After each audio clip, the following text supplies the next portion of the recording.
কি হয়েছে গোমরামুখা কাকা বাবু? ও কি জেগে গেছে নাকি? আপনি ওভাবে মুখের কাছে উপর হয়ে কি দেখছিলেন? এই যাত্রায় বেঁচে গেছি তাহলে? রাধা কিছুই দেখতে পাইনি। কি আর করবো বলো?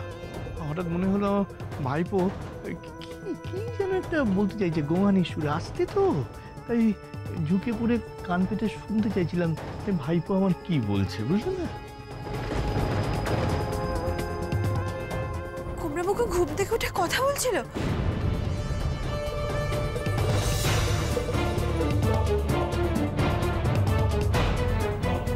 কি হয়েছে আপনার গোমরামুখা?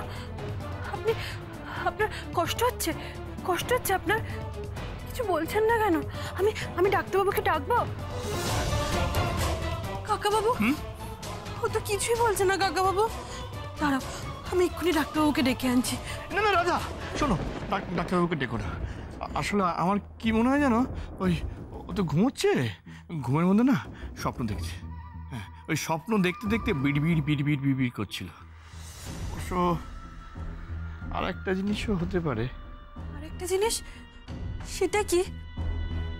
হ্যাঁ সেটা, ও হ্যাঁ, ওই দেখবে বাচ্চাদের যখন মা ঘুম পাড়িয়ে রেখে বাচ্চা থেকে একটু দূরে চলে যায় না, হ্যাঁ, দূরে গিয়ে মায়েদের খালি মনে হয় বাচ্চা যেন কাঁদছে, বাচ্চা যেন কাঁদছে।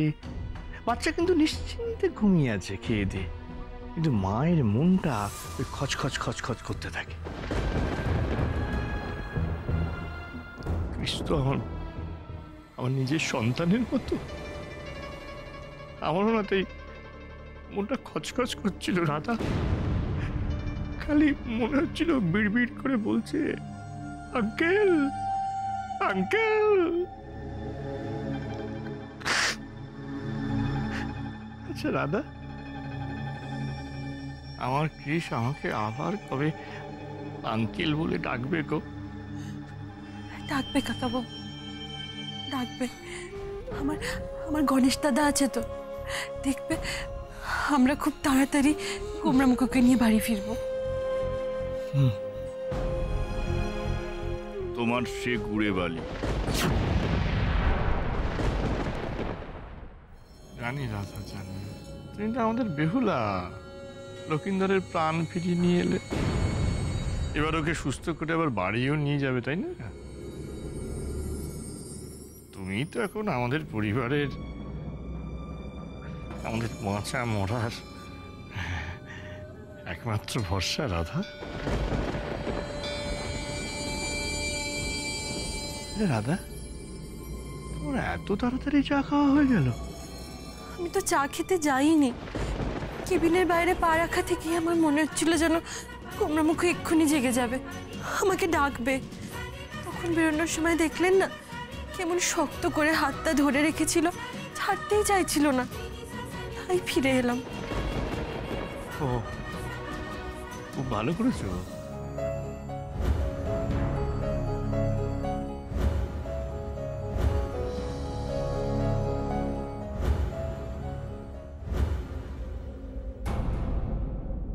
উফ, এত দেরি করছে কেন বলো তো? এরপর তো রাত শেষ হয়ে ভোরের আলো ফুটে যাবে। এটা যে কেন বোঝে না, এসব খুন যখন রাতে অন্ধকার থাকে তখন সেরে ফেলাই ভালো।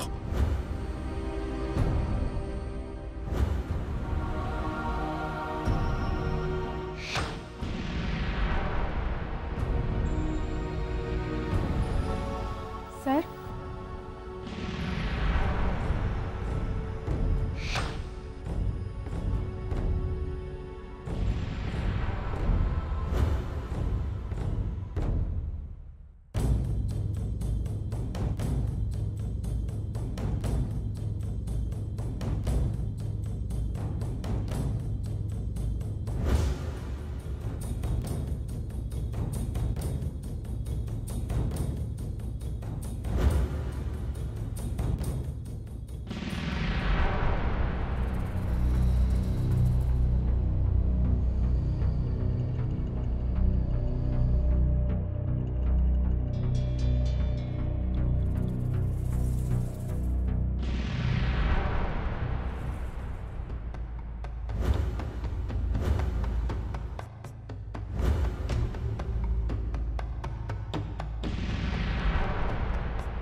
কে আপনি? কিসের ইঞ্জেকশন দিচ্ছেন ওনাকে? আমি কে মানে? আমায় দেখে বুঝতে পারছেন না? আমি হসপিটালের নার্স। হাতটা ছাড়ুন, আমাকে আমার কাজটা করতে দিন। এই মেরেছে, অত কড়া ডোজের ঘুমের ওষুধ হজম করে ফেললো রাধারানী। এবার কি হবে? হ্যাঁ, ওই রাধার চাপে পড়ে যদি নার্সের বেশি আসা খুনি আমার নামটা বলে দেয়, এ তো কেলেঙ্কারি।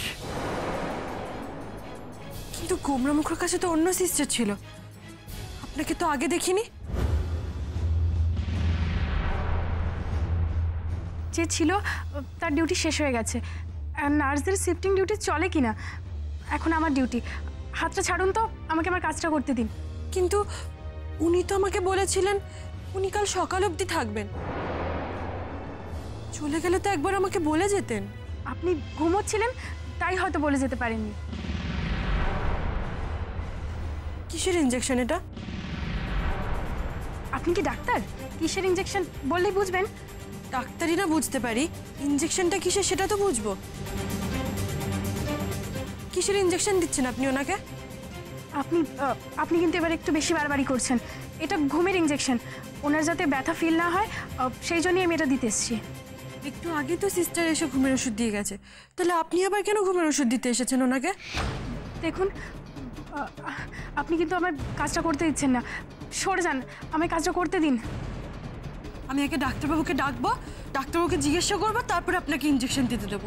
ডাক্তারবাবু, ডাক্তারবাবু। কি হয়েছে? কি হয়েছে? কিসের কিছু হয়ে গেছে? কিসের কিছু ঘটে গেল নাকি? এই কি হয়েছে মা? হ্যাঁ, তুমি ডাক্তারবাবু ডাকছিলে কেন? কি হয়েছে?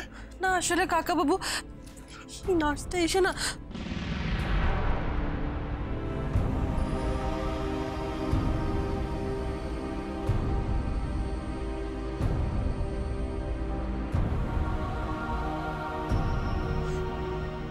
ঠিক আছে।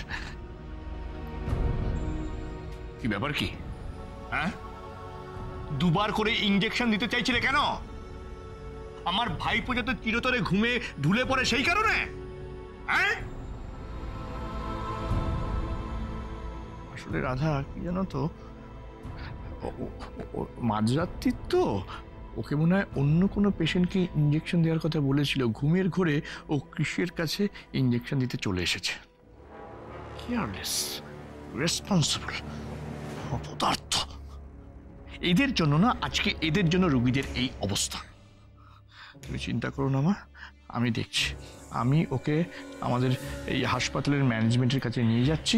ওর বিরুদ্ধে আমি বলবো ওকে যাতে এই হাসপাতাল থেকে বরখাস্ত করা হয়, তার ব্যবস্থা আমি করছি। তুমি চিন্তা করো না, আমি আছি। এই চলো চলো। স্যার আমার কথাটা শুনুন। তুমি জানো কৃষ, কাল সারাটা রাত আমি তোমার পাশে ঠিক এইখানটাতে বসেছিলাম। সারা রাত আমি তোমার খেয়াল রেখেছি কৃষ। সকালবেলা প্রচন্ড ঘুম পাচ্ছিল, তাই আমি ওয়াশরুমে গেলাম, আর তারই মধ্যে তুমি উঠে পড়লে।